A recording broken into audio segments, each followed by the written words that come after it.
Hey everyone, welcome back. It's time to learn how to get visual intelligence on iPhone 15 Pro and 15 Pro Max. On iPhone 16 models, visual intelligence allows you to use the camera to learn more about places and objects around you. You can use it to summarize text, read text loud, translate text, and search Google for items as well as ask ChatGPT. And thanks to the introduction of iOS 18.4, you can get this super handy feature on the iPhone 15 Pro models as well. That's it, let's get started. So first up, you have to launch the Settings app on your iPhone 15 Pro or the iPhone 15 Pro Max. And then you have to tap on the action button. Then you have to swipe to Visual Intelligence.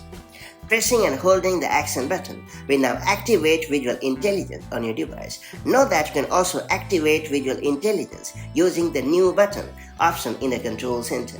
Just swipe down from the top right corner of your iPhone's display, and then you have to long press on the Control Center.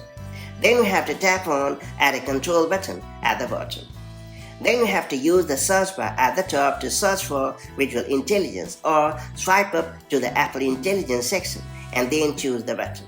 Then you have to tap the screen to exit the Controls Edit mode. And now it's time to learn how to use Visual Intelligence on your iPhone 15 Pro or the 15 Pro Max. It's worth pointing out that the Visual Intelligence interface features a view from the camera, a button to capture a photo, and dedicated Ask and Search buttons. You can ask queries to ChatGPT and search, send an image to Google Search. And when using Visual Intelligence, you'll be able to either take a photo with a shutter button and then select an option, or you can select an option in live camera view. Bear in mind that you won't be able to use photos that you took previously, and that's about it. So that's how you can easily get Visual Intelligence on your iPhone 15 Pro or the 15 Pro Max. Now that you have unlocked this super handy feature, make the most of it as and when the need arrives. Now I'll catch you up in the next one with more such handy iPhone tips and tricks. Till then, have a great time. Bye-bye.